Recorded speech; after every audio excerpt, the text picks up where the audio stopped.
मैं ओंकार हूं। ब्रह्मांड रूपी नाट्यशाला में प्राण रूपी वीणा का मैं चेतना पूर्ण सप्तक तार हूं। मैं ओंकार हूं। स्वांगी के अभिनय कौशल से प्रसन्न होकर जब मैना और हिमालय राज उसे धन वैभव से पुरस्कृत करना चाहते हैं तो वो पुरस्कार में उनकी सर्वप्रिय पुत्री पार्वती की मांग कर बैठते हैं। इस पर सभी उत्तेजित हो जाते हैं और उसे बंदी बनाने की आज्ञा दी जाती है, किंतु स्वांगी द्वारा उत्पन्न अग्निधारा से सभी पीड़ित होकर पीछे हटते हैं। रक्षा करो भोलेनाथ, तारकासुर के अत्याचार नहीं सहे जाते। उसके राक्षस हमें यज्ञ नहीं करने देते। हम तब जब और यज्ञ नहीं कर सकते हैं महाप्रभु। हे भोलेनाथ, तारकासुर और उसके राक्षसों ने सब कुछ नष्ट कर दिया है। हमारी रक्षा करें भोलेश्वर। हमारे यज्ञ तप और आश्रमों को नष्ट करने के पश्चात अब वो हिमालय राज पर भी आक्रमण करने के लिए आगे बढ़ रहा है। वो दुष्ट अपनी मृत्यु से पहले ही क्यों मरना चाहता है? दुष्कर्म करने वाला कभी दंड से बचता नहीं। इतना सरल सत्य भी नहीं समझता वो असुर। ना समझे। यदि वो ऋषि मुनियों के स्थान हिमालय राज्य को नष्ट कर देना चाहता है तो हम उसके समझ ना समझ की स्थली उसके तन को नष्ट कर डालेंगे। हर हर महादेव, हर हर महादेव। भगवान भोलेनाथ की जय हो। नारद, हम तुमसे चर्चा लौट कर करेंगे।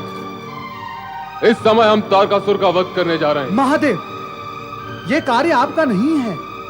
तो फिर क्या ये कार्य तुम्हारा है? शिव शिव शिव शिव शिव शिव शिव भोलेनाथ, नारद और वध दोनों विपरीत दिशाएं हैं। यदि नारद किसी का वध कर सकता था तो ये ऋषिगण पीड़ित हो सकते थे। यदि नारद किसी का वध कर सकता था भोलेनाथ, तो क्या तारकासुर का अत्याचार इस जगत पर हो पाता? भोलेनाथ, नारद मात्र किसी को वध करने के लिए प्रोत्साहित कर सकता है, प्रेरित कर सकता है, वो भी लोक कल्याण के निमित्त। नारद तो स्वयं चींटी भी नहीं मार सकता। नारद, हमने कहा ना, यह अनावश्यक चर्चा का समय नहीं है। परंतु भोलेनाथ, यह समय आपके लिए अनावश्यक कार्य का भी तो नहीं है। यदि आप तारकासुर का वध करेंगे तो परमपिता ब्रह्मा जी के उस वरदान का क्या होगा जो उन्होंने तारकासुर को दिया था? तारकासुर का वध केवल आपके पुत्र के हाथों ही हो सकता है भगवान। पर नारद, हमें इन ऋषियों की रक्षा करने तथा तारकासुर को हिमालय क्षेत्र से दूर रखने के लिए व्यवस्था तो करनी ही होगी। अवश्य अवश्य व्यवस्था तो करनी ही होगी।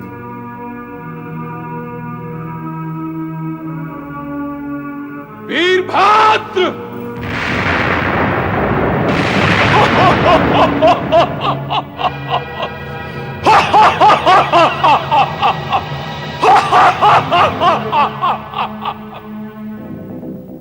क्या आज्ञा है महारुद्र? वीरभद्र, तुम शिवगण को लेकर जाओ और तारकासुर को ऐसी शिक्षा देना कि वो ऋषि मुनियों और निर्दोष प्राणियों पर अपने अत्याचार बंद कर दे। पर सावधान, उसका वध नहीं करना, केवल उसको शिक्षा देना। जाओ।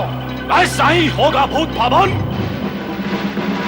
हर हर महादेव, हर हर महादेव, हर हर महादेव।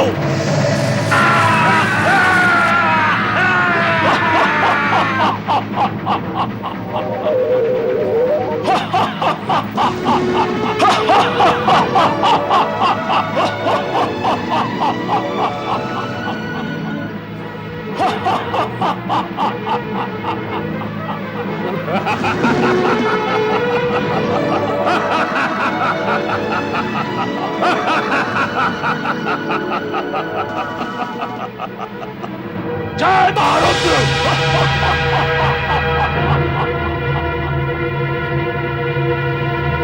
जय महारुद्र।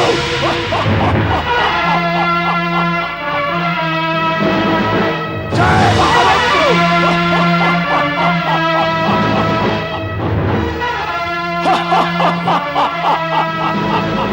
हर हर महादेव। ऋषि मुनियों पर अत्याचार करने वाले दुष्ट तारकासुर, मैं हूं तेरा काल। मैं पहुंचा देता हूं तुम्हें मृत्यु के घाट। आक्रमण हो।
मैं अभी तुम्हारा अंत कर देता हूं।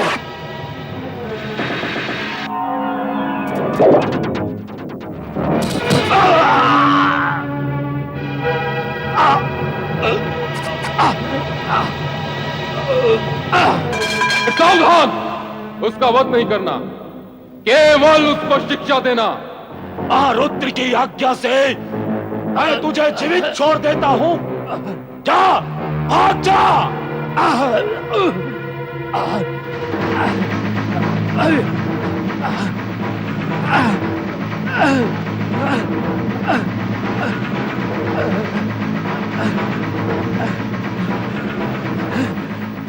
तारकासुर के अहंकार को खंडित कर वीरभद्र ने उसे हिमालय राज की सीमा त्याग कर पलायन के लिए बाध्य कर दिया। जनमानस इस सुखद समाचार से प्रसन्न और संतुष्ट हुआ। जया विजया तो ये शुभ समाचार सुनकर आनंद विभोर हो उठी। अरे क्या हुआ तुम दोनों को? हमें क्या होगा? जो होगा उसे होगा। किसे? उसे ही। और होगा क्या? हुआ। क्या होगा और हुआ का जाल फैला रखा है तुम दोनों ने।